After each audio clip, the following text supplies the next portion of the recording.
하나님 이 밤에 우리가 하나님께 예배할 수 있는 자리에 함께 할 수 있도록 허락하여 주심에 감사합니다. 피곤할 터인데 하나님의 백성들이 말씀을 듣겠다고 이곳에 이렇게 모여 있습니다. 하나님께서 부르셨으니 책임져 주옵시고 하나님께서 준비하신 귀한 곳으로 풍성하게 채워주시기를 원합니다. 하나님의 임재를 사모하고 교회가 아름답게 성장하기를 소망하는 그 마음을 담아 예물을 올려드렸습니다. 하나님께서 받으시고 하나님께 영광이 되는 예물이 되게 하옵시며 마음에 품은 모든 소원과 또 신음과 한숨까지 주님 기억하시고 당신의 때에 당신의 것으로 가득 채워주시기를 원합니다. 모두가 주님 앞에서 예수 믿는 것 하나만으로 만족하고 기뻐하고 그것이 나의 내 생에 가장 귀한 축복이었음을 늘 감사하며 살 수 있도록 축복하여 주옵소서.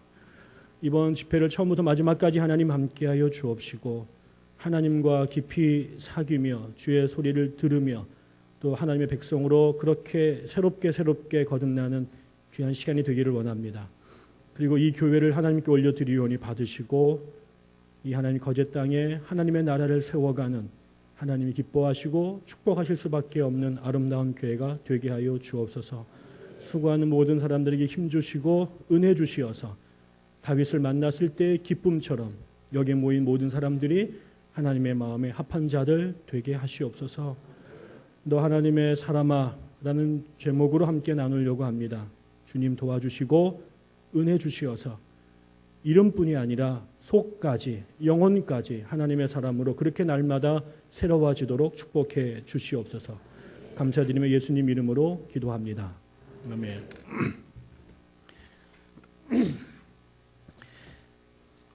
네, 부족한 사람을 이 귀한 자리에 불러주셔서 너무나 감사합니다.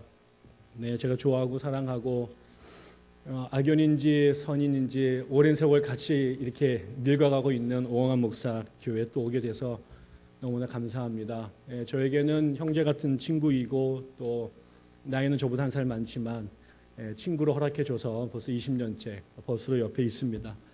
목회하는 곳마다 저를 불러서 제가 여러 곳에 같이 있었습니다. 그리고 그 20년 동안 신학교 처음 만났을 때에 어리숙했지만 하나님 앞에 간절했고 정직했고 그리고 뜨거웠던 그 모습으로 50이 넘은 나이에도 여전히 같은 길을 가는 모습에 기뻐하고 있습니다. 서로에게 참 좋은 벗이 됐고 나중에 더 늙어서도 하나님 앞에 갔을 때에도 우리가 주님 처음 부르셨을 때 그 모습으로 일탈하지 않고 마지막까지 갔다. 그렇게 손잡고 주님 나라 갔으면 참 좋겠습니다. 여러분들도 그때 다 같이 그곳에서 만났으면 참 좋겠습니다.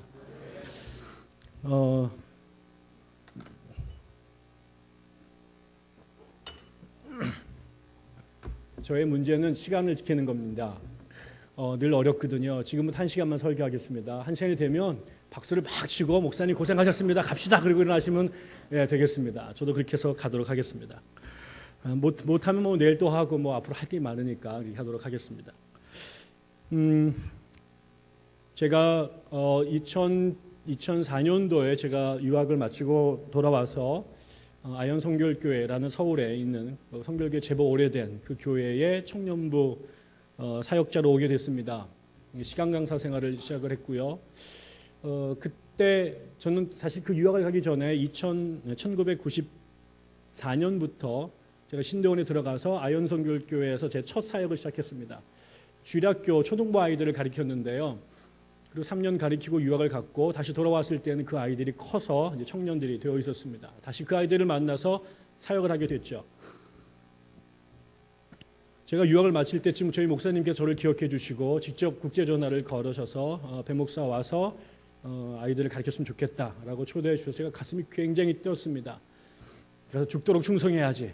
그리고 이제 아현교회 왔죠. 그리고 이제 한 달이 지났습니다. 저는 정말 내 몸을 다해서 아이들을 섬기겠다고 작심을 하고 나름대로 열심히 했습니다. 첫 달이 돼서 월급 나오기 전날이 됐습니다. 저는 제가 7년 전, 아니 10년 전에 아현교회 처음 사역을 시작했어요. 저는 그냥 신대원생이었고 학위도 별로 없고, 그래서 저는 그때 사례비가 30만 원이었습니다. 저희 교회. 뭐 그러려니 했죠. 그러나 제가 이제 10년이 지나고 박사가 됐고 목사 안수를 받았고, 저는 제 몸값이 올라갔을 거라고 생각을 했습니다. 그래서 얼마를 주나 두근거리는 마음으로 저는 옆에 있는 다른 전도사님들보다는 많이 줄 거다 생각을 했죠. 되게 속물이었습니다. 두근거리는 마음으로 이제 그 다음 날 통장을 확인했는데 다른 사역자들과 똑같은 돈이 들어와 있었습니다. 제가 바로 삐졌습니다. 그래서 지난달 첫날에 제가 죽도록 충성하겠다고 말해놓고 돈이 내가 생각했던 사례보다 조금 들어오자 급 실망한 배동만 목사는 하나님께 원망하기 시작했고, 우리 아내한테 내가 내 몸값 이거밖에 안 되냐 뭐 이렇게 생각하고, 지난달과는 달리 돈 주는 만큼만 일해야지 이렇게 생각을 바꿨습니다. 그러고 나서 굉장히 화가 나서 우리 아내한테 투정을 한참 한 다음에 잠을 자고 그 다음날 주일날 교회 갔습니다.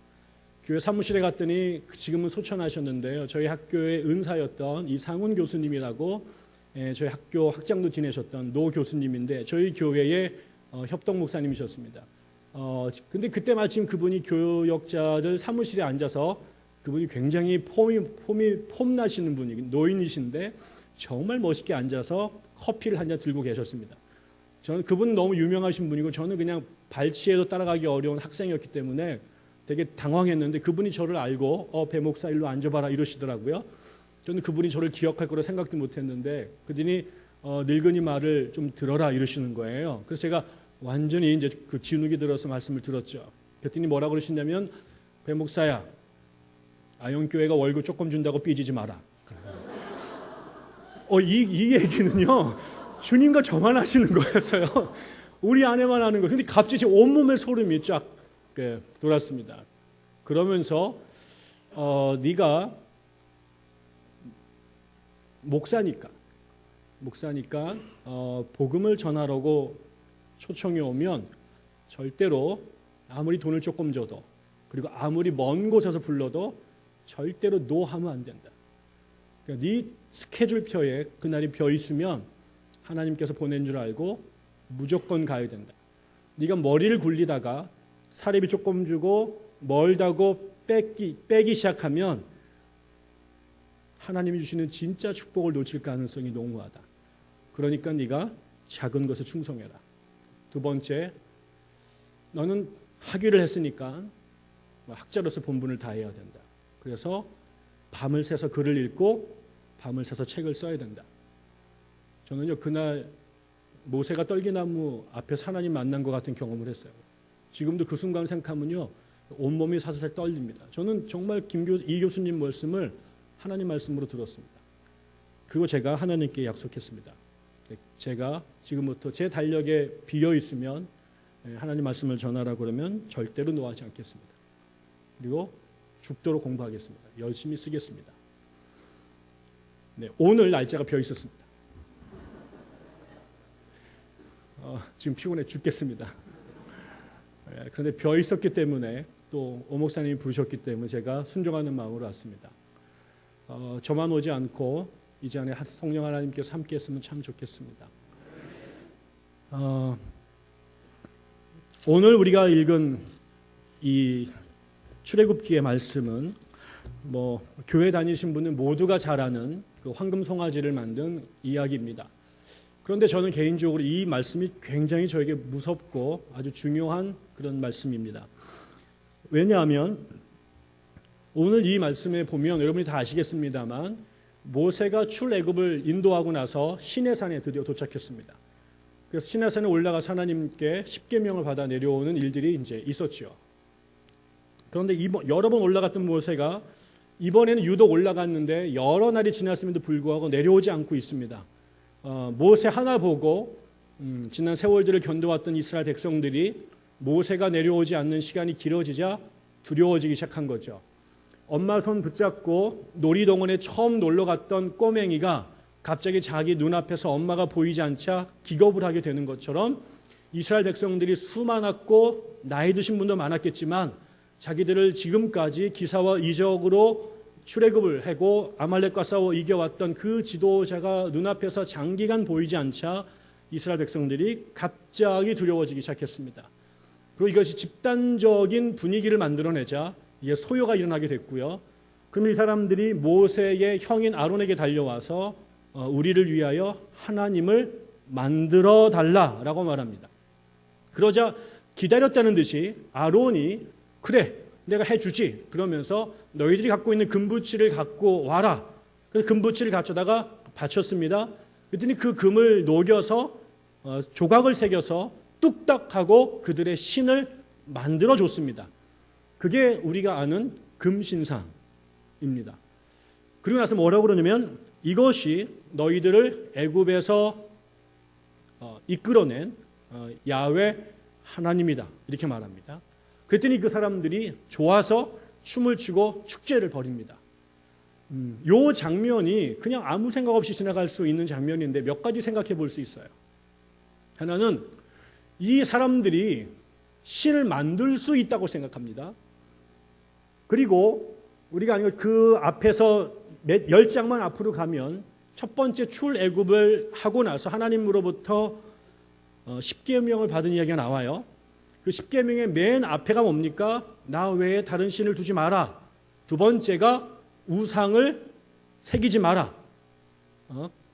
이 땅에는 어떤 곳에도 우상을 새기지 마라 라고 분명히 주었고 그 10계명이 주어졌을 때 뭐라고 반응했냐면 우리가 이 말씀대로 지키겠습니다 라고 이스라엘 백성들이 전부 다 하나로 맹세했어요. 그런데 얼마 지나지 않은 지금 시내산 안에서 그 같은 자리에서 모세가 보이지 않자 신을 만들어냈는데 그 신의 모습이 금신상, 황금 송아지였습니다. 이 사람들이 하나님을 만났던 그 3,500년 전의 사람들인데요. 좀 이따 우리가 보겠습니다만 이 모습은 그들만의 이야기가 아닙니다. 오늘도 우리는 우리 안에 끊임없이 금신상을 만들어 놓고 하나님이다 라고 생각하고 있습니다. 오늘날 한국교회의 가장 큰 문제가 뭘까요? 한국교회의 상황을 좀 말씀을 드리면 최근에 통계조사는 한국교회가 좀 늘어났다고 말을 하지만 여러분이 다 느낄 겁니다. 한국교회는 지금 굉장히 어려운 상황에 있습니다. 어쩌면 여러분과 제가 이렇게 모여있는 이 교회에 이렇게 많은 어른들이 모여있는 마지막 세대가 될지 모릅니다. 제가 94년도에 신학대학교 갔는데 그때 제 기억에도 한국 교회가 850만, 900만이라고 들었습니다. 그때 카톨릭 인구가 200만이었습니다. 우리가 카톨릭보다 4배가 많았어요. 그런데 지금 와서 우리나라는 여전히 800만, 한때는 1000만, 1200만까지 했지만 세상에서 가장 믿을 수 없는 게 기독교 교세통교표인 거 아시죠? 그런데 그게 이제 막 거품이 줄어들더니 지금 한 800만 왔다 갔다 이렇게 모입니다. 그런데 여러분 그 800만의 숫자라는 게 어떻게 구성된 거냐면요. 거기에 우리가 신천지나 혹은 안상홍파 하나님의 교회라고 말하는 이단들 그 사람들의 숫자가 200만 명입니다. 그게 그 800만 안에 포함된 거예요. 혹시 여기 신천지 계시면 나사렛 예수 이름으로 물러가면 좋겠습니다. 저는 신천지 아주 싫어합니다. 저는 신천지 신문에 4번인가 3번인가 이름이 나가지고요. 제가 그 이만희한테 VIP 초대권까지 받았어요. 저한테 사람이 붙어가지고요. 저를 자기네 편으로 끌어들이려고 제가 아주 많이 시달렸습니다. 그래서 아주 싫어합니다. 저는 이만희를 안 좋아합니다. 그런데 이게 200만이에요. 그 다음에 또 하나가 최근에 한국에 나타난 아주 중요한 현상이 가나안 성도라는 겁니다. 들어보셨나요? 뭔지 아시죠? 거꾸로 하면 안 나가예요. 기독교인인데 교회 안 나가고 있는 사람들. 당신의 종교가 뭡니까? 그럼 나는 기독교인이요. 그런데 어느 교회 다녀요? 교회 안 나간 지 오래됐는데 이런 사람들의 숫자가 정확하게 알 길은 없지만 지금 어림잡아 150만에서 200만까지 봅니다. 기독교인이에요. 근데 단일 교회가 없는 사람들이에요. 그게 800만 중에 또 150만 혹은 200만이 들어가 있습니다. 그러면 이거 빼면 400만이죠. 그 400만 명이 아까 말한 것처럼 우리나라에서 가장 믿을 수 없는 게 교세통계표예요. 여러분도 아마 밖에서 말하는 여러분의 재적과 실제로 주일 예배 참석의 숫자 가운데 차이가 많을 거예요. 제가 최근에 듣던 가장 기가 막힌 얘기는 어느 교단의 교회인데 꽤 유명한 교회입니다. 근데 그 지역에서는 그게 한 1200명 정도 모이는 교회로 알려져 있는데 어느 날 목사님이 이렇게 공개 자리에서 부목사한테 야 지난주에 몇 명 왔지? 근데 130명 왔는데요. 근데 밖에서는 1,400명, 1,200명 모인다고 말하고 다니지만 실제로는 아주 정직하면 절반, 더 심한 데는 3배 이렇게 부풀려 있는 게 우리나라의 그 교세 통계표입니다. 제가 대전에 있을 때 아주 유명한 이름만 대면 다 아는 부흥 강사님이 계신 교회가 저희 집 옆에 있었습니다. 보통 한 6,000명, 7,000명 정도 모인다고 하는 굉장히 큰 교회입니다. 근데 제가 어느 날 인천에 놀러 가서 우리 처영래 교회에 갔는데 거기에 뭐 무슨 진돗개 전도법 뭐 이런 게 이렇게 플랜카드 붙이고 강사로 올라 계시더라고요. 그 밑에 대전에 2만 명 교회 담임 이렇게 써 있어요. 우리가 다 6,000명 알고 있는데 나우어바리를 벗어났다고 남의 동네 가서 구라를 치고 다니는 거죠. 갑자기 6,000명이 2만 명이 됐어요. 이런 숫자가 우리나라 지금 400만이라고 하는 숫자라면 실제로 주일날 교회 나가는 사람들의 숫자는 많이 쳐주면 300만 명. 이 정도 되는 거죠. 그런데 300만이라고 칩시다. 그 300만을 더 정확하게 들여다보면 아까 가나안 성도처럼 떨치고 교회 못 나간 사람, 나가고 싶지만 목사님과의 관계, 아버지의 관계, 시어머니의 관계 때문에 못 나가고 앉아있지만 앉아있는 게 가시방석이고 지옥 같은 사람들, 그런 사람들이 얼마나 많겠습니까?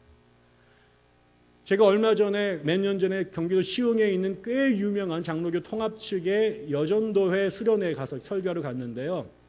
그 교회가 14년째 담임 목사님 2분을 잘못 모셔서 대법원까지 가는 소송을 14년째 하고 있습니다.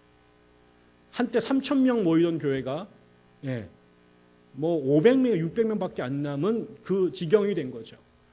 옆에서 예배 드리면 한쪽에서 목사님 파와 목사님 반대파가 나눠져 가지고요. 한쪽에 예배 드리면 한쪽에서 꽹가리 치고 한쪽에 예배 드리면 여기저기서 나팔 불고 이러면서 예배 방해하고 그 싸움이 14년입니다. 그런데 그때 그쪽에 계신 분 얘기로는 그게 예장 통합 시흥노회에 있는데 전국의 예장 통합에만, 예장 통합 시흥에만 그런 교회가 4군데래요. 그러면 예장 통합 전국에는 몇 개일 거며 대한민국의 6만 6천 개 교회 가운데 이런 싸움을 하고 있는 교회가 얼마나 많겠습니까? 그 사람들이 교회에 앉아 있는 게 죽을 맛이죠. 그런 사람들이 다 포함되어 있는 숫자죠. 그러면 실제로 지금 별로 분쟁 없이 갈등 없이 예배당에 정상으로 나와서 예배 드리는 사람들의 숫자가 몇 명 될까? 저는 200만 명이 되지 않을 거라고 보는 거죠. 근데 더 심각한 게 있습니다. 그거는 지금 지난 30년 동안의 통계를 보면 우리나라에 종교가 없는 사람들한테 당신이 혹시 종교를 갖게 된다면 어느 종교를 선택하겠습니까? 라고 설문조사를 한 결과에 기독교는 개신교는 부동의 30년째 꼴등입니다. 그것도 1위인 카톨릭하고는 아주 많은 표 차이로 꼴등입니다. 지금 대한민국은 이런 표현이 정말 죄송합니다만 대한민국 사람들 중에 예수 믿을 사람은 이미 다 믿었다고. 그리고 사람들이 큰 교회와 작은 교회의 차이는 망한 교회에서 큰 교회로 옮기는 겁니다. 우리가 수평 이동이라고 하는 이쪽 교회에서 이쪽으로 옮기는 거지 교회 바깥에서 교회 안으로 들어오는 사람들의 숫자는 아주 극단적으로 작습니다. 거기에 2가지 또 불행한 게 더 있는데 그거는 청년들이 기회만 되면 교회 안 나갑니다. 주일학교 때 중고등부 때 엄마한테 아빠한테 강제로 끌려가던 아이들이 대학을 가거나 사회생활을 하면 교회를 떠나고 싶어하는 아이들이 너무나 많습니다. 왜? 자라면서 본 꼴이 그렇게 일생을 드릴 만큼 매력적이지 않은 거고요. 가장 비극적인 것은 애들을 안 납니다. 주일학교가 중고등부가 사라지고 있어요. 어느 목사님이 그렇게 말하더라고요. 우리나라의 주일학교가 사라지고 있다라고 하는 것은 아이들 안에 하나님의 교회가 사라지고 있다라는 거예요. 아이들 안에서 하나님의 교회가 사라지고 있다. 그러니까 지금 여러분들은 우리는 80년대 예수 믿고 그때 받은 불과 성령으로 온갖 풍파가 있어도 지키면서 같이 늙어온 사람들이기 때문에 이 사람들이 일탈할 확률은 별로 없습니다. 이미 볼 거 다 봤고 웬만한 거 다 겪었기 때문에 뭐 천둥 번개가 쳐도 잘 안 움직입니다. 그러나 문제는 이게 last generation, 마지막 세대가 될 가능성이 많다라는 거예요. 지금 제가 대전에서 10년 목회를 했는데 저희 성결교 대전 서지방 안에 47개 교회가 있습니다. 그 교회 가운데 청년회가 조직된 교회가 10교회가 안 됩니다. 주일학교에 전도사님을 모시고 주일학교를 운영하는 교회가 47개 가운데 5개인가밖에 안 됩니다. 아이들이 낳지도 않고요. 낳은 아이들을 데리고 가기도 어렵습니다. 그런데 왜 이렇게 됐을까? 왜 이렇게 됐을까? 그거는 지난 30년 동안 한국 교회가 보여줬던 아주 심각한 문제 때문에 그렇습니다. 그거는 답은 한 가지입니다. 예수님께서 시장하셨어요. 앞에 무화과 나무가 있어요. 얼특구나. 저기 가면 내가 시장을 외면할 수 있겠다. 무화과 나무를 먹으면 알겠다. 잎이 아주 무성했거든요. 그래서 열심히 달려갔어요. 그런데 아무리 봐도 열매가 없어요. 무화과 나무가 존재하는 이유는 이파리를 열심히 해가지고 그늘을 만들려고 하는 게 아니에요. 무화과를 열매를 맺어서 무화과를 먹으려고 하는 거예요. 그런데 무화과가 잎은 무성하고 나무는 줄기는 아주 우람하게 있는데 아무리 기다리고 쳐다봐도 무화과 열매가 없어요. 교회에 하나님을 만나러 가요. 교회를 존재하는 이유는 물이 좋아가지고 신랑감 구하러 가는 것도 아니고 먹을 데가 없어서 밥 얻어먹으러 가는 것도 아니고 민주화 운동을 하거나 통일 운동을 하기 위한 운동권이 되기 위해서 가는 거 아니에요. 그거 다 하지만 그건 다 잎사귀고 줄기고 열매는 거기에 하나님을 만나러 가는 거예요. 하나님이 있어요. 하나님이 있대요. 하나님이 있어가지고 갔어요. 가서 문을 열고 딱 봤더니 하나님의 있어야 될 그 십자가의 자리에 황금 송아지가 하나님 자리를 차지하고 있어요. 거기다 분명히 뭐라고 하면 This is our God who brought us from out of the Egypt. 이집트에서 우리를 데리고 온 하나님이래요. 그런데 아무리 성경을 읽어봐도 내가 성경에서 본 하나님과 강대상에 모시고 있는 하나님이 달라요. 이름이 똑같은데 교회 안에 있는데 아무리 봐도 내가 성경에서 봤던 그 하나님과 다른 하나님이 지난 30년 동안 한국 교회의 강단을 지배하고 있었어요. 어느 목사가 그렇게 얘기하시더라고요. 지난 30년 동안 대한민국의 설교를 3마디로 줄인다. 그러면 모이자, 돈 내자, 집 짓자. 모여야죠. 돈 내야죠. 집도 져야지요. 그러나 그것만 하는 게 교회는 아니었어요. 그런데 그것도 모여야 되고 헌금도 드려야 되고 예배당도 건축하는 게 왜 나쁘겠어요. 그런데 그게 제일 중요한 무언가를 밀어내고 지가 들어앉게 되면 그때부터는 돌이킬 수가 없게 돼요.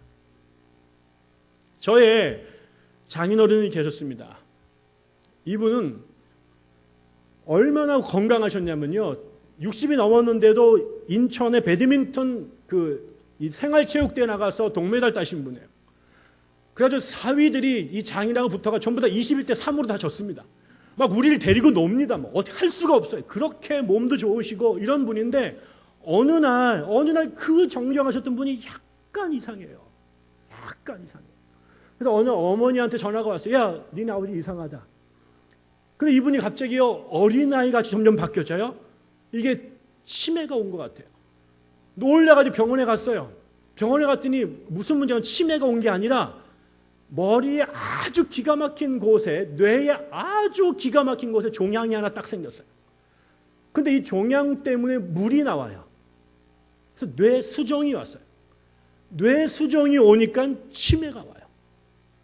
그래서 그 물을 빼니까 다시 그냥 언제 그랬냐니 정상으로 와요. 그래서 근데 이거를 건드리면은 이게 다른 것까지 망가져서 이 종양을 제거하지를 못했어요. 그래서 어쩔 수 없이 그 종양에서 나오는 그 뇌수정의 물만 빼내는 수술을 해서 기계를 집어넣는데 요놈이 자꾸 오작동을 해요. 작동이 제대로 되면 멀쩡하고 한 번만 오작동이 나서 물이 차면 다시 치매 증상이 나타나고 다시 새거 끼워 넣으면 다시 멀쩡해요. 이게 이 생활을 5년을 반복하셨어요. 그러다 결국은 이렇게는 더 이상 살 수 없겠다. 그래서 그 찾아봤더니 요즘에 문제가 되고 있는 차병원에서 한 의사가 내가 고칠 수 있다. 그래서 종양을 떼내는 수술을 했는데 결국은 그게 이제 아버님이 돌아가시게 되는 일이 됐습니다. 결국 회복을 못하셨습니다. 제가 너무 이상한 거예요. 겉으로는 예전에 우리 아버지예요. 너무 건강하세요. 여전히 바디는 피지컬은 너무 좋으세요. 그런데 그 뇌의 가장 중요한 것에 하나가 딱 잘못되니까 이분이 순간적으로 내가 알던 그분이 아닌 사람이 돼버리는 거죠. 교회가 겉으로 멀쩡해요. 예배당 그대로 있고요. 사람들 그대로 있고요. 헌금 열심히 드리고요. 예배 열심히 드리고요. 전도 열심히 해요. 겉으로 볼 때는 no problem. 뭐가 달라졌는데, 그런데 언제부턴가 사람들이 교회에서 떠져나가고 교회가 온갖 문제가 일으키고 세상의 빛이 되어야 될, 세상의 개혁의 주체가 되어야 될 교회가 오히려 세상의 근심의 대상이 되고 비난의 화살이 되고 기독교가 개독교가 되고 궤독교가 되는 이상한 일들이 막 벌어지게 되는 거예요. 왜 그럴까? 왜 그럴까? 제일 중요한 거는 결국은 가장 중요한 것 하나의 문제가 생기기 시작했기 때문인데, 그 문제는 뭐냐면 우리가 알던 하나님이 내가 알던 하나님이 아닌 하나님을 나도 모르게 섬기고 있는 거예요. 가장 중요한, 여기는 하나님을 섬기는 곳인데, 하나님을 섬기러 왔는데 그래서 예배도 하는 것이고 찬송도 드린 것이고 헌금도 하고 전도도 하는 것인데 나중에 보니까 내가 믿는 신이 바뀌었어요. 그러니까 정신이 든 사람들은 잘못 왔다, 예수님처럼 저주해버리는 거죠. 왜 그럴까? 그걸 한번 봅시다. 여러분, 이 사람들이 지금 무슨 모의를 한 게 아닙니다. 하나님이 필요했어요. 아니, 하나님이 필요했어요. 그래서 아론에게 하나님을 만들어 달라고 했더니 아론도 전혀 꺼리낌 없이 툭툭 만들어졌는데 그게 아까 말한 황금 송아지예요. 그럼 이게 그냥 무슨 계시를 받아서 만든 게 아닙니다. 왜냐하면 이 사람들이 와서, 하나님은 여러분이 알겠지만 그 당시에 야훼 하나님은 아주 이상한 신이었어요. 그 당시가 이집트가 전 세계에서 가장 오래된 역사를 갖고 있는 문명의 중심입니다. 수메르 바로 옆에 이란, 이라크, 그 지금 메소포타미아 지역에서 문명이 처음 시작이 됐지만 거기서 그 다음에 이집트로 가고 그리스로 올라가거든요. 근데 이 지역이 아주 오래된 곳이에요. 그런데 그 당시에 문명을 장악하고 있던 곳을 세 곳으로 본다면, 하나는 메소포타미아 지역, 지금 이란, 이라크 지역, 사우디아라비아 있는 그쪽 지역이고요. 중동 지역이고, 하나는 이집트 지역이고요. 하나는 그리스 지역이에요. 근데 거기가 전부 다 문명이 출발한 곳이죠. 그리스 문명, 메소포타미아 문명, 그다음에 이집트 문명. 그런데요, 그 종교들은요, 전부 다 한 가지 공통점이 있어요. 뭐냐면 신이 여러 개예요. 다 신론이에요.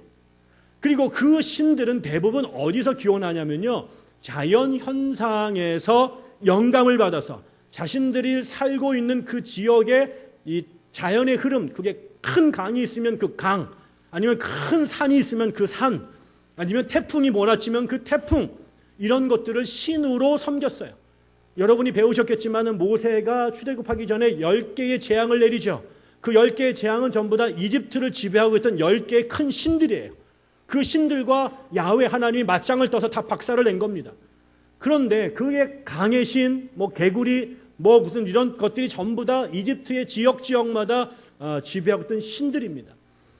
그러니까 그 사람들은 다신에다가 그 신들이 자연에서 인격화돼서 신격화돼서 만들어진 존재이고, 그것을 신격화해서 신상을 만듭니다.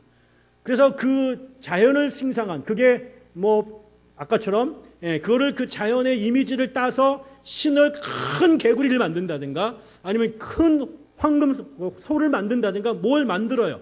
그리고 그거를 모셔놓은 큰 성전을 지어요.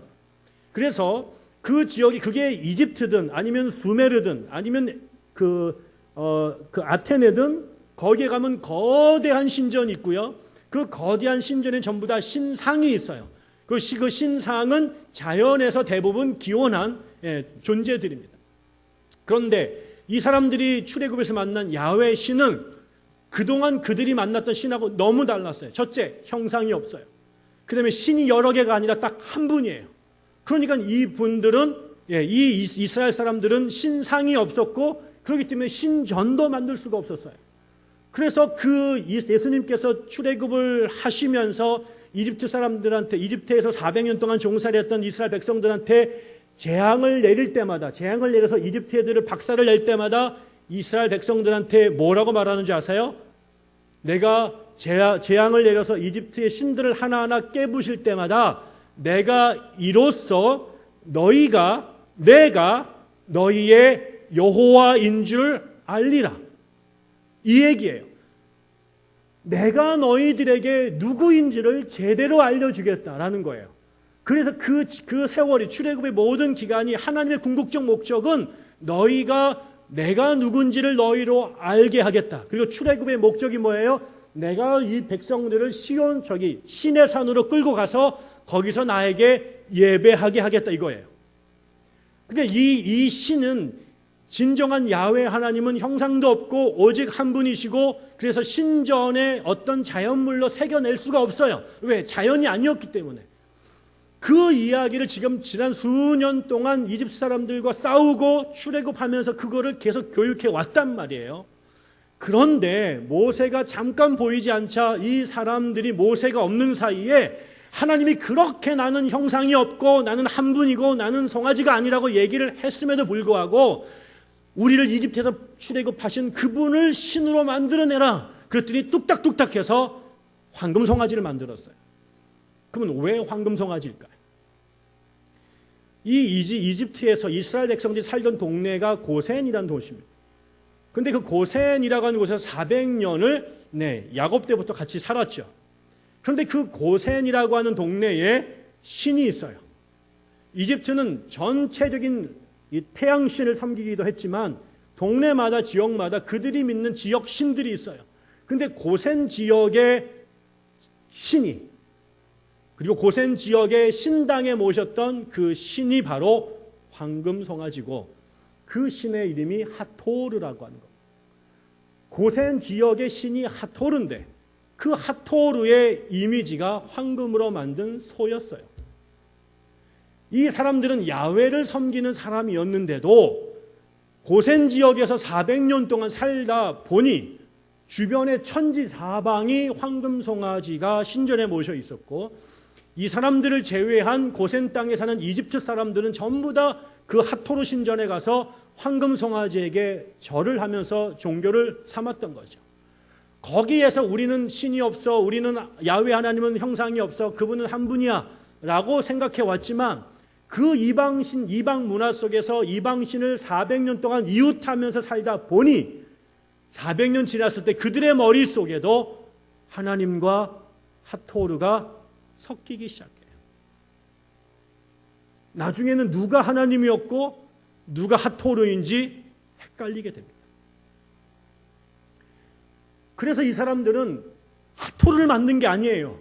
우리가 하토르에게 돌아가자, 고센의 종교로 돌아가자고 그러지 않았어요. 우리를 이집트에서 출애굽해내신 그 야훼 하나님, 그 하나님을 우리가 만들자라고 생각해요. 하나님은 만들어지는 분이 아니에요. 하나님이 천지를 지으셨어요. 그런데 고센에서는 그 장인들이 금붙이 갖다가 하토르를 맨날 만들어냈거든요. 그랬더니 그게 그들의 의식 속에 들어와서 야훼 하나님은 황금 송아지고 그 신은 우리가 아버지가 만들고 할아버지가 만들더니까 이 야훼도 우리가 만들 수 있다고 생각해요. 지금 자기네가 지금 얼마나 기간이 됐는지 정확하게 모르지만 10계명을 받았던 그 시간, 야훼 하나님을 모세로 통해서 애굽에서 만났던 그 시간 동안 나는 영이고 나는 한 분이고 형상을 만들지 마, 형상으로 만들 수 없어라고 수도 없이 얘기했지만 잠깐 모세가 보이지 않자 다시 늘렸던 용수철 팽 놓으면 원래 잘 돌아가듯이 어느 순간인가 하토르로 돌아가서 이제는 하토르만 하는 게 아니라 모세한테 들었던 야훼랑 이거랑 짬뽕이 돼서 하토르 야훼를 황금 송아지로 만들어 놓고 축제를 벌이는 거예요. 우리 얘기를 돌이킵시다. 우리나라 기독교가 들어온 지 130년 됐습니다. 1884년도에 공식적으로 선교가 시작이 됩니다. 물론 그 전에 외국 선교사가 왔다 갔다 한 거는 1830년대도 기억이 있지만 정주한 안수받은 목사들이 들어와서 우리나라에 선교하기 시작한 건 정확하게는 1885년에 언더우드 아펜젤러 스크랜턴이 우리나라에 들어옵니다. 그 역사가 130년입니다. 우리나라에서 예수를 믿기 시작한, 카톨릭은 100년 더 됐지만 개신교 신자들이 하나님을 알게 된 역사가 130년입니다. 그런데 여러분, 우리나라에 불교는 언제 들어온지 아세요? 4세기? 네, 삼국시대 들어옵니다. 고구려 통해서. 4세기라고 치면은 1600년 전입니다. 유교는 언제 들어온지 아세요? 뭐 그것도 그보다 조금 더 뒤입니다. 우리가 옆에 있는 불교는요, 우리나라 사람이 불교를 믿은 시간이 1500년이 넘어요. 유교도 1000년이 넘어요. 근데 그것보다 더 오래된 게 있어요. 언제부터 있는지 모르는 게 있어요. 무속이에요. 무속은 이 땅에 한반도에 사람이 산 만큼 오래된 역사를 갖고 있습니다. 이게 얼마나 강한지 몰라요. 무속 얘기를 잠깐 하겠습니다. 무속은 한국 교회가 들어올 때 한국 교회가 이 땅에 복음을 전하는데 여러 가지 영향을 끼쳐요. 그래서 우리나라 사람들은 기독교와 무속의 관계를 얘기하면 팔뚝 뜁니다. 기독교인들. 우리를 무속으로 만들었다는 얘기를 하면 굉장히 싫어하죠. 그런데요, 뿌리가 무지무지 깊어요. 이게 얼마나 희한하냐면 제가 대전에 살았는데요. 대전은 우리나라의 과학자가 제일 많이 사는 동네예요. 아마 이 동네도 무지 많을 거예요. 그런데 그 대덕이라고 하는 곳에 엄청나게 많은 그 과학자들이 살고 카이스트가 있습니다. 그런데 그 바로 옆에 계룡산이 있어요. 그리고 대전에 어마어마한 점집이 있습니다. 세계 최첨단의 과학자들이 우글우글 모이는 곳 바로 옆에 어마어마한 깃대와 이 태극기가 꽂혀 있으면서 점들을 치는데 이게 전혀 갈등을 일으키지 않고 공생하는 곳이 대전 땅이에요. 과학이 발전하면은 샤머니즘이 없어질 것 같은데 여전히 계속 계룡산에서는 그 접신을 하거나 내림굿을 받은 아줌마들이 끊이지 않고 나타나고 있습니다. 무당이 안 망한다는 얘기는 뭘까요? 영업이 계속 된다는 얘기죠. 거기에 찾아온 사람들이 끊이지 않는다는 얘기예요. 이 무속이 우리나라에 들어오는데 저는 기독교의 관계 속에서 저가지 세 가지로 무속을 이해해야 된다고 생각합니다. 하나는 긍정적인 요소가 있어요. 무속이 우리에게 준 긍정적 기여가 있어요. 기독교가 포교하는데. 하나는 두 번째는 중립적 요소가 있고 부정적 요소가 있습니다. 첫 번째, 이 중립적 요소는 뭐냐면 많은 사람들은 한국의 기독교가 무속한테 기복적인 신앙을 영향받았다. 복을 구하는 게 무속 탓이다. 거짓말입니다. 이 세상에서 복을 구하지 않는 종교는 없어요. 복을 안 구하려면 뭐하러 교회 다녀요? 종교라고 하는 것이 인간이 적어도 우리가 칼 야스퍼스라고 하는 철학자 말하면 우리가 살다가 한계에 부닥쳤을 때 우리의 힘으로 어쩔 수 없는 상황에 부닥쳤을 때 초자연자에게 마치 뽀빠이 도와주세요라고 외치듯이 외쳤던 것이 종교의 기원이에요. 그래서 인간이 문명을 이룬 이래로 전 세계 한 번도 만난 적이 없지만 다른 모양으로 다 종교를 갖고 있었어요. 제가 도시 역사라는 책을 보니까 이 땅에 존재하는 최초의 도시는 전부 다 성전을 중심으로 해서 도시가 고대 도시가 형성이 됩니다. 신에게 제사 지내는 것이 도시 탄생의 기원이 됐다는 거죠. 그래서 종교학자들은 인간을 호모 렐리기오스스, 인간을 종교적 존재라고 아예 규정합니다. 그런데 그러니까 일단 복을 구하는 것은요, 불교만의 무속만의 문제가 아니라 이 땅에 존재하는 모든 종교가 다 정도의 차이는 있겠지만 자기 신에게 도와달라고 하는 건 다 같이 있다라는 거예요. 그거를 무속 탓으로 돌리는 거는 그거는 너무한 거다. 두 번째, 긍정적 측면도 있어요. 지금 서양이 복음을 전하기 되게 어렵습니다. 왜 그러냐면 이 사람들이 18세기 이후로 계몽주의 영향을 깊이 받아서 과학의 영향을 깊이 받아서 이런 영적이거나 초월이나 이런 것들을 인정하기가 되게 어려워요. 그러니까는 예수 천당 불신 지옥 이 얘기를 했을 때 아멘 해야 되는데 웃기네 이런단 말이에요. 개념 자체가 들어있지 않은 거예요. 그래서 복음을 전하기 어려워요. 그런데 우리나라가 130년 동안 이렇게 빨리 복음이 된 이유는 선교사들이 와서 니들이 곧다이 살면 지옥 가, 잘 믿으면 천당 가 라고 말할 때 아멘 했단 말이죠. 왜냐하면 무속이든 유학이든 불교든 전부 다 내세를 얘기를 했어요. 특별히 무속이라는 게 중요한 게 그런 거잖아요. 사람이 죽었는데 제대로 안 죽어요. 묘제를 잘못 쓰거나 장가를 못 하고 죽거나 급사해가지고 길거리에 죽으면 얘네가 원래 죽어서 저 극락에 가야 되는데 안 가고 이 땅에 남지요. 돌면서 후손들의 해코지를 해요. 그러니까 이 사람들이 자꾸 팔자가 사나워서는 안 되니까 무당한테 가서 왜 그래요? 물으니까 점을 보죠. 그랬더니 몇 자리에 물이 찬 것 같아요. 아니면은 뭐 지나가다 누구 중에 이렇게 장가 안 가고 죽은 애가 있어요? 뭐 이런 거를 점으로 찾아내서 이 문제를 해결하기 위해서 구슬하거나 아니면은 부적을 붙여주는 거죠. 그러니까 무속은 우리에게 죽은 다음에 세상이 있다. 그 다음에 보이는 것 말고 보이지 않는 영적인 존재가 있다라는 것을 우리 사람들한테 5,000년 동안 얘기해서 교회를 다니건 안 다니건 상관없이 그런 것들에 다 당연하게 생각해요. 지금도 이 21세기에 여름마다 남양 특집 드라마가 일어나고 전설의 고향이 망하지 않고 그 다음에 연예인들이 만나가지고 수다 떨면서 귀신 만난 얘기를 하는데 누구도 뭐라고 그러지 않고 너도 그랬어? 나도 그랬는데 다 이렇게 간증을 서로 나누는 이거는 우리 모두가 그 생각을 아무리 공부를 많이 하건 자연과학을 했건 상관없이 같이 갖고 있다는 거죠. 그게 서양 사람들보다 우리나라에서 그 기독교 신앙이 훨씬 더 빨리 가는데 영향을 줬어요. 이거는 저는 무속이 예기치 않았던 긍정적 기여라고 보는 거죠. 그런데 중요한 거는 부정적 요소가 있어요. 무속을 우리가 보통 미신이라고 말해요.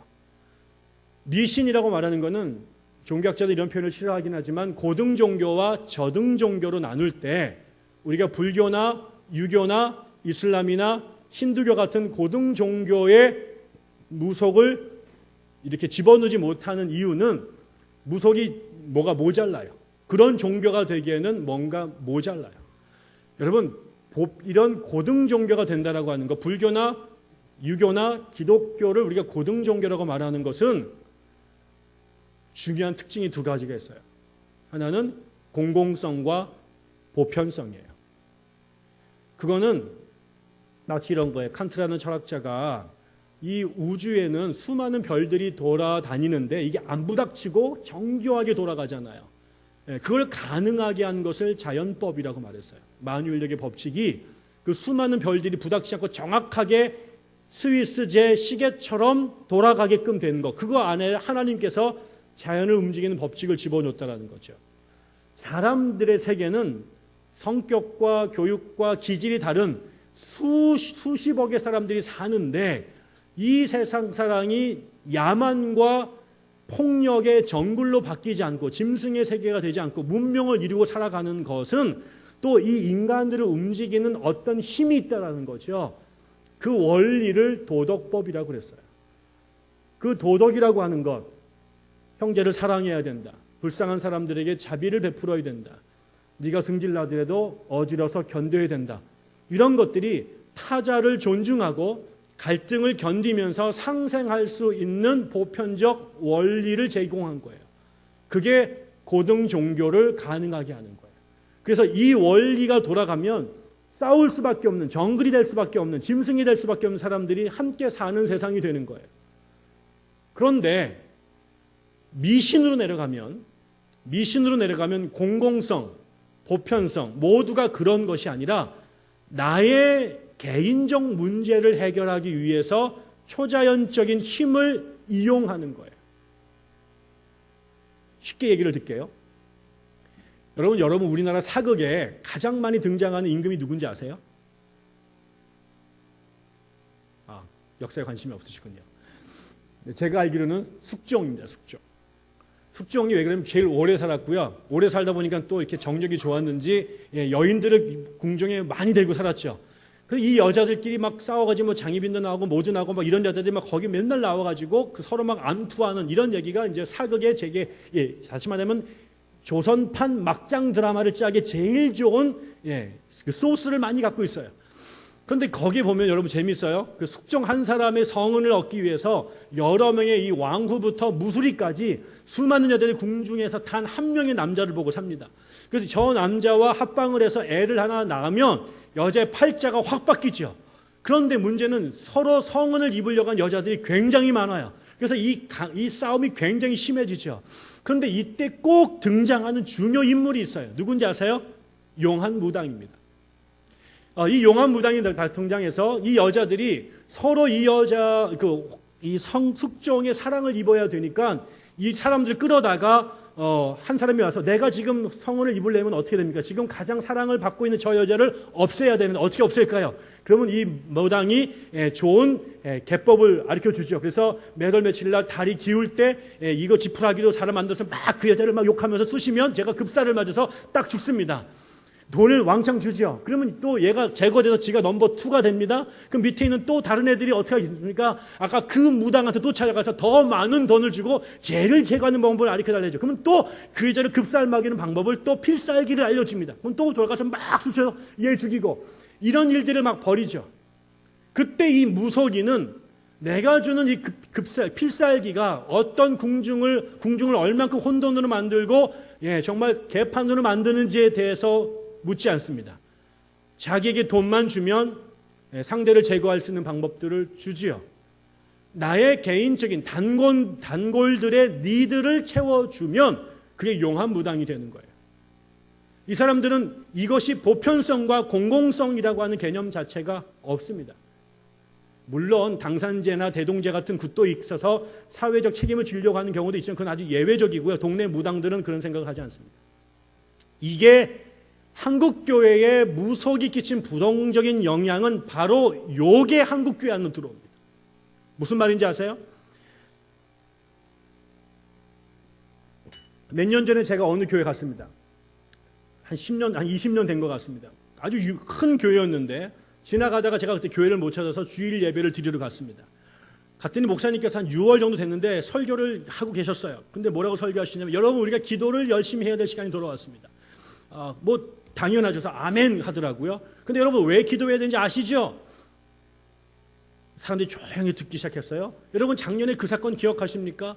그럼 목사님이 얘기를 하세요. 무슨 일이 있었냐면 그게 감리교회였는데 작년 이맘때 그 동네에 있는 감리교가 연합으로 산상 집회를 하게 됐습니다. 그래서 버스를 여러 대 대절해가지고 교회들마다 실어서 함께 집회장으로 가다가 고속도로에서 불행히도 연쇄 추돌 사건이 났는데 지네들끼리 다 부닥쳤습니다.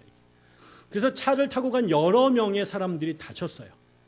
근데 여기서 목사님께서 이렇게 설교합니다. 여러분 그때 기억하시죠? 우리가 특별히 기도를 많이 하는 교회였기 때문에 하나님께서 우리 교회를 특별히 사랑하셔서 그때 이게 짜부 3중 4중 추돌날 때 A교회 3호차 맨 앞에 있고 D교회 3호차 뒤에 앉아서 앞뒤로 찌부돼가지고 여러 명이 다쳤는데 하나님께서 우리 교회를 축복하셔서 우리 교회는 3호차 정가운데만 6명이 앉은 거예요. 그래서 A교회, D교회가 뭐 6명 부러지고 깨지고 막 깨졌는데 우리 교회만 한 명도 안 다친 거죠. 할렐루야! 그랬더니 아멘! 제가 이 개새끼들 그러면 딱 나갔습니다. 제가. 여러분 A차, B차, C차 다 하나님 새끼들 아닙니까? 다 하나님 자식들입니다. 그런데 지네 교회만 안 다쳤다고 아멘 할렐루야예요. 거기에 모두 다 그 목사만 그랬을 때 모두가 침묵을 쫙 지켰어야 되는데 모두가 2,000명, 3,000명이 아멘 했어요. 무당이 A 여자가 저 여자 죽이기 위해서 이거 쓰시던 거 이 B 여자가 쓰시면서 이거 하고 뭐가 다르냔 말이에요. 우리가 뒤에 계속 이번 동안 얘기하겠습니다만 하나님이 가르쳐준 세상은 그런 세상이 아닙니다. 이사야서 11장에 보면은 여호와의 신이 우리에게 임했을 때에 모략의 신, 화평의 신이 우리에게 임했을 때 어떻게 됩니까? 사자와 어린 양이 함께 뒹구는 세상, 어린아이가 독사골에 집어넣어도 물지 않는 세상, 사자가 어린 양을 물지 않기 위해서 스스로 지푸라기를 먹는 세상, 여호와를 아는 지식이 세상에 넘쳐 흘렀을 때 하나님께서 꿈꿨던 세상은 사자 스스로 어린 양을 물지 않는 거예요. 삼성 혼자 다 해먹는 게 아니라 삼성과 동네 구멍가게가 함께 사는 세상이에요. 서울대학이 다 지배하는 게 아니라 지방 지잡대 애들도 서울대 출신들과 더불어 살아가는 세상이 하나님의 세상이에요. 그런데 그 세상이 무당의 미신이 한국교회를 들어와서 내가 개인적인 야망을 채우기 위하여 여호와 하나님의 신을 끌어다가 쓰면서 이게 하나님의 축복이라고 하나님께 영광을 위한 거라고 떠들고 다니는데 그것은 바로 지금 하나님을 핫토르로 만들어 놓고 금송아지를 하나님이라고 떠들고 다니는 그 사람들과 다를 게 없다라는 거예요. 지난 30년 동안 한국교회가 했던 일이 바로 그 일이라는 거예요. 하나님을 열심히 불렀어요. 하나님을 열심히 불렀어요.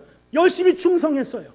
그러나 본질로 들어갔더니 그게 야훼 하나님이 아니라 세상을 살리기 위해서 독생자를 버렸던 하나님이 아니라 내 새끼 살리자고 전 세계를 물속에 집어넣어도 시원치 않은 존재들로 만들어가는, 그래서 옆에서 예배드리면 깽가리 치는 일들이 버젓이 일어나고 남의 교회 신자들이 병신이 됐는데 침묵하고 있고 우리 애들 안 다친 거에 대해서 감사금을 드리는, 이게 무슨 짓인지를 전혀 판별하지 못하는 그래서 무당한테 쫓아가서 복채내고 복 빌려던 것을 예수종교 예배당 안에 들어와서 예수의 이름으로 창씨 개명해서 하고 있는 게 한국 기독교라는 거죠. 그러니까는 예수님 하나님께서 내려가시려다 보니까 이게 교회인 줄 알고 성령 임하다 보니까 이게 구판이에요. 주께서 피할 수밖에 없죠. 겉은 십자가를 달았는데 주님이 들어가실 수 없어요. 왜? 주님은 하토르가 아니기 때문에. 주님은 무당이 아니기 때문에. 이거에 대해서 하나님께서 진노하십니다. 하나님께서 얼마나 진노하시면 다 죽여버리겠다라는 거예요. 노아를 통해서 물로 세상을 쓸어버렸던 하나님께서 이스라엘 민족 다 보라 내가. 목이 곧은 백성 내가 전부 다 죽여버리겠다. 근데 여기서 되게 중요한 일이 벌어집니다. 하나님이 진노하셨습니다. 다 버리겠다고 말합니다. 다 버리겠다고 말합니다. 그러면서 뭐라고 말하냐면 이 이야기를 모세에게 합니다. 모세에게 말하면서 뭐라고 그러냐면요. 내가 얘네들을 전부 다 죽여버리겠다. 그리고 내가 너로 새 민족을 이루겠다. 10절에. 내가 지금 여기에 전부 다 버려버리고 내가 모세 너를 뽑아서 내가 너를 노아처럼 아브라함처럼 이스라엘 민족의 새로운 민족의 조상이 되게 하겠다라고 어마어마한 축복을 제시합니다. 여러분 같았으면 어떻겠어요? That's right. Thank you. 대박. 드디어 하나님이 나를 한번 봐주시는구나. 내가 이렇게 내 인생이 이렇게 끝나지 않을 줄 내가 알았지. 나 지난 동안 징글징글 괴롭히던 저것들 하나님께서 물러 싹 쓸어버리고 이 모세의 피에서 제대로 된 것 예를 들어서 이런 애들 갖고 새 판을 짜시겠다. 여러분 어떻게 했습니까? 이 땅에 존재하는 인간이 상상할 수 있는 최대의 축복을 하나님께서 모세에게 제공하십니다. 이스라엘 민족은 자기가 살겠다고 하나님을 핫토리로 언제든지 만들 수 있는 그 사람들 한번 보내서 모세는 전부 다 죽이고 너로 내가 너만의 하나님이 되겠다는 거 아닙니까? 세상 사람들 독점하지 않고 네가 독점하도 내가 너만을 사랑하겠다. 너만을 축복하겠다. 라고 하는 어마어마한 축복을 제시합니다. 근데 모세가 달랐습니다. 옛설하고 넙죽 받아먹지 않았습니다. 그런 거 아닐까요? 다 불합격시키는데 김지쌤만 딱 불러와가지고 내가 당신 새끼만 대학 보내줄게 라고 할 때 절대 밖에 나서 얘기하지 마. 너한테만 주는 거야. 나오면서 웃지 않겠어요? 근데 모세는 달랐어요. 그 모세가 하나님과 싸웁니다. 지금 자기 민족이 다 죽게 됐어요. 대한민국 교회가 다 죽게 됐어요.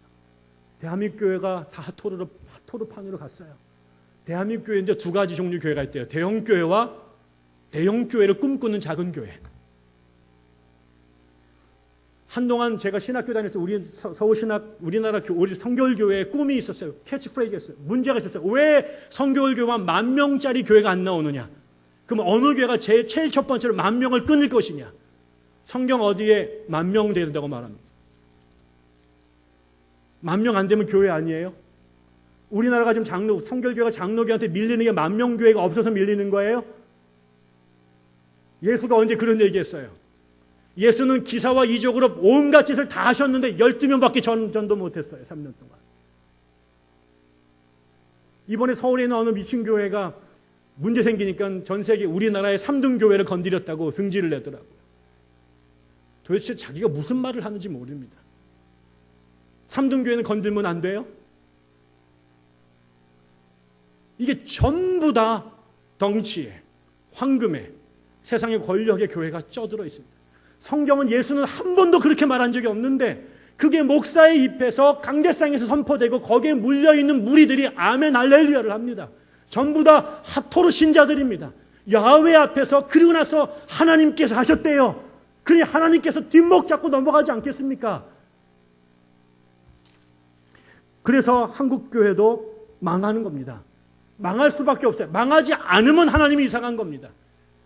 그런데 그 상황에 누가 나타나면 모세가 나타나요. 모세가 뭐라고 말하냐면 그 하나님께서 주시는 그 어마어마한 축복을 냅쪽 받아먹고 니들 다 죽었어 라고 말하지 않고 하나님 앞에 나아갑니다. 에스더가 아하세로 앞에 죽으면 죽으리로 나가겠다고 했던 것처럼 이스라엘 민족 가운데 그런 사람이 한 명도 없었어요. 모세도 하나님이 어떤 분입니까? 훅 불면 그냥 가루로 자기가 날라버리는 거예요. 그런데 감히 얘가 하나님 앞에 하나님 할 말이 있습니다. 라면서 하나님의 입을 막습니다. 지금 전부 다 죽여버리겠다고 저주하겠다고 심판하겠다고 말하는 하나님 앞에 모세가 손을 들면서 이의 있습니다 라고 이의를 제기합니다. 뭡니까? 첫째, 하나님 이러시려고 사람들 출애굽시키셨습니까? 지금 사람들이 다 보고 있습니다. 당신이 이 사람들 구하기 위해서 이집트에서 무슨 일 하는지 기억 안 하십니까? 그러려고 그 많은 사람들을 죽였습니까? 이집트의 죄 없는 장자를 다 죽이시고 그 피와 온갖 벌레들과 그 흉흉한 것으로 그 많은 사람들을 죽여놓고 지금 전 세계 사람들이 이 새로 나타난 종교, 새로 나타난 민족, 새로 나타난 신을 쳐다보고 있는데 그렇게 잔인하게 죽여놓고 나서 결국 이 백성도 여기서 죽일 겁니까? 세상 사람들이 뭐라고 그러겠습니까? 저거 정말 미친 신이고 마귀 같은 신이고 세상에 이런 악한 신 없다고 얘기할 거 아닙니까? 둘째, 하나님 아브라함과 이삭과 야곱에게 뭐라고 약속하셨습니까? 하나님께서 이 민족을 세상의 제사장 국가로 삼아서 하늘의 별처럼 땅의 모래알처럼 축복한다고 말하지 않았습니까? 그래놓고 나가지고 그렇게 말씀하셨던 그 하나님이 지금 열받았다고 이 사람들 앞에서 얘들 다 죽여버리면 당신 구라치는 거예요. 마귀가 하나님께서 선악과를 따먹으면 죽는다라고 말했을 때 마귀가 이브에게서 뭐라고 말합니까? 정말 먹으면 죽는다고 하더냐? 하나님 거짓말했다. 먹으면 안 죽는다. 마귀는 끊임없이 하나님을 거짓말장애로 만들어서 세상의 신과 똑같이 만들려고 하는데 하나님 그렇게 살아오지 않으지 않습니까? 신실하신 하나님, 약속을 지키시는 하나님, 인간의 변화에 따라 당신의 감정대로 행동하지 않고 당신의 길을 꿋꿋하게 가셨던 하나님, 왜 흔들리십니까? 제가 아주 하나님께 맞아 죽을 생각을 하고 아주 망령되게 이 구절을 풀면 그렇습니다. 하나님도 너무 뚜껑이 열리셔가지고요. 잠시 획가닥 하셨습니다. 자기가 왜 일을 했는지조차 잊어버렸습니다. 당신이 무슨 말과 목적으로 왔는지를 하나님도 헷갈리셨던 것 같아요. 그랬을 리가 없겠죠. 근데 제 생각으로 그렇다는 얘기입니다. 제 생각에. 그러면서 모세가 그 하나님도 잊어버렸던 하나님의 약속, 하나님도 잃어버렸던 하나님의 일하시는 방법에 대하여 이 모세가 하나님을 교정해 드립니다. 그럼 뭘까요? 모세가 하나님을 정확하게 알았기 때문에 그래요. 하나님이 어떤 약속을 하셨는지 모세가 기억하고 있었어요. 하나님이 왜 일을 하셨는지 모세는 기억하고 있었어요. 이스라엘 백성들은 이게 헷갈려서 맨날 돌아가자고 그러고 조금만 힘들면 엎어지고 저주하고 띵깡 부렸지만 모세는 지난 시간 동안 처음 떨기나무에서 주님을 만나고 하나님께서 이집트 출애굽하라는 명령을 받았을 때 다 늙어 빠지고 힘없는 자기가 그 일을 감당할 수 없다고 두려워 떨었던 그가, 하나님을 믿지 못한, 하나님 누군지도 몰랐던 그가 지난 세월 동안 자기가 손을 들면 하나님께서 역사하시고 자기가 기도하면 하나님이 움직이시고 하나님 약속대로 자기가 순종했을 때 기사와 이적이 나타나는 것을 보면서 하나님과 긴밀하게 대화하면서 시내산에 올라가서 하나님의 음성을 듣고 대화하면서 모세는 점점 하나님이 누군지를 알게 됐습니다. 하나님에 대해 주워 들었을 뿐만 아니라 눈으로 그분을 보았고 눈으로 본 게 들은 이야기를 또 깊이 이해하게 됐고 하나님과 교제하면서 그에게 나타난 가장 중요한 변화는 하나님이 누구신지를 정확하게 알아갔던 거죠. 그래서 하나님마저 헷갈리는 것 같은 그 상황에 모세가 죽을 줄도 모르고 하나님 앞에 나가서 자기의 모든 축복을 내려놓고 내가 가졌던 나에게 보장된 하나님 나라의 특권을 내려놓고 자기 민족을 향해 민족을 위해 하나님 앞에 싸웁니다. 자기를 위해 싸운 게 아니라 이스라엘 민족을 살려달라고 하나님 앞에 목숨을 내걸고 자기의 특권을 내려놓고 싸웁니다. 그때 하나님께서 자기의 생각을 바꾸셨어요.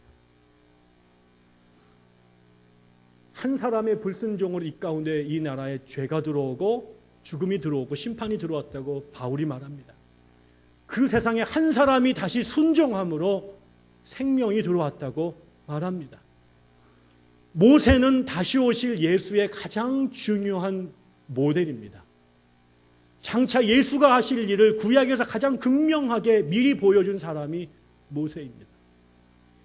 하나님께서 하나님을 우상으로 규정하고 함부로 섬겼던 이스라엘 백성들이 잘 믿어서 복받은 게 아니라 그들은 늘 죽음의 죄에 반복했으나 그 죽음을 넘어서도록 만들었던 것, 임박한 하나님의 진노를 막아냈던 것은 단 한 사람, 하나님이 누군지를 정확하게 그분과의 교제 속에서 알았던 사람, 하나님이 무슨 약속을 하셨고 하나님은 늘 어떻게 일하시는지를 확실하게 깨달았던 사람, 그 사람이 민족을 향해 죽을지도 모르고 자기의 기득권을 내려놓고 하나님 앞에 하나님의 진노를 몸으로 막았을 때 하나님께서 그를 보고, 그 한 사람을 보고 이스라엘을 향한 당신의 진노를 거두셨습니다. 한국교회가 죽어가고 있습니다. 모든 사람들이 죽어갔다고 말하고 있고 한국교회를 비난하는데 누구보다 앞장서지만 한국교회를 살리겠다고 하나님의 이 존전 앞에 자신을 제물로 드리는 사람이 한 명도 없습니다. 한국교회가 한국교회를 향한 하나님의 진노가 눈앞에 보이는데 그 현상들이 사방에 불보듯 드러나는데 이 임박한 하나님의 진노를 유월시킬, 패스오버시킬 문설주의 피를 바를 사람, 하나님께 하나님 안 됩니다, 이 민족을 향한 당신의 진노의 잔을 거두어 주십시오 라고 하나님 앞에 목숨을 걸 사람, 이 사람이 필요한 때입니다. 여러분, 이 일이 장평교회가 해야 될 거 아니겠습니까? 여러분 새끼 대학 보내달라고, 돈 벌게 해달라고, 부동산 올려달라고, 집 좋은 데 가달라고 기도하는 게 안 와도 하나님 아세요. 여러분이 알기 전에 여러분보다 아버지가 더 알아요. 여러분 보지 않아요. 자식 새끼 키워보세요. 애가 월세 살고 공부 아프고 아프면 지보다 엄마 아빠가 더 알아요. 돈 있으면 먼저 채우고 달라지 않아도 못 줘서 안달이죠. 그까짓 거 여러분 안달도 하나님이 더 잘 아세요. 그런데 기대하는 게 있어요. 그렇게 살지 말고 그건 이방인도 하는 거야. 예수 안 믿는 놈들 다 그 정도는 해. 그래 여러분이 하나님 사람이면 여러분만이 해야 될 사명이 있단 말이에요. 그거는 뭐예요? 이 교회한테 대박 나서 10,000명 모이는 게 목적이 아니고 이게 300억짜리 집, 3,000억짜리 집 짓는 게 목적이 아니라 망해가는 한국교회를 향하여 무릎을 꿇을 모세가 필요하단 말이에요. 그거 하라고 이 시대 예수 믿는 거지. 한반도에 사드가 들어오고 이게 언제 트럼프 같은 미친 애가 대통령이 돼서 언제 이 한반도가 김정은 같은 미친 애들이 이 나라를 불받을 줄 알지 못하고 박근혜 같은 정신 나간 애들이 대통령이 돼서 나라를 이 개꼴로 만드는 이 시대에 태극기 흔들고 횃불 흔드는 건 다 할 수 있어요. 그러나 그게 횃불로 바꾸는 게, 태극기로 바꾸는 게 아니라 하나님이 살려주셔야 되는 거 아닙니까? 그럼 누군가는 그 하나님 앞에 씨름해야 될 거 아니에요. 나를 죽이고 내가 살기 위해 나라가 다 망하도 내가 돈 갖고 외국 도망가는 놈들이 아니라 다 도망가도 이 나라를 살려달라고, 이 교회를 살려달라고 나를 십자가에 달 사람이 필요하단 말이에요. 여러분이 21세기 왜 하나님께서 한반도에서 예수 믿게 했을까요? 왜 이 시대에 모두가 교회를 떠나가는 이 시대에 여러분이 이 자리에 와서 예배드리게 했을까? 예수 믿어서 재산 40억 빌렸다라고 자랑하고 돌아다니려고 믿는 게 아니요. 이 교회가 크지 않아도 괜찮아요. 400억짜리, 4,000억짜리 집 짓지 않아도 괜찮아요. 그러나 하나님이 원하시는 사람이 있습니다. 이 민족을 위해 함께 울 사람들, 이 민족을 살려달라고 나를 대신 하나님 이 썩을 육신 데려가시고 이 민족을 살려달라고 울 사람들, 그 사람들이 이 교회에 나타나기를, 이 교회가 그 십자가의 사명을 감당하기를 주의 이름으로 축원합니다. 기도하겠습니다. 하나님 아버지,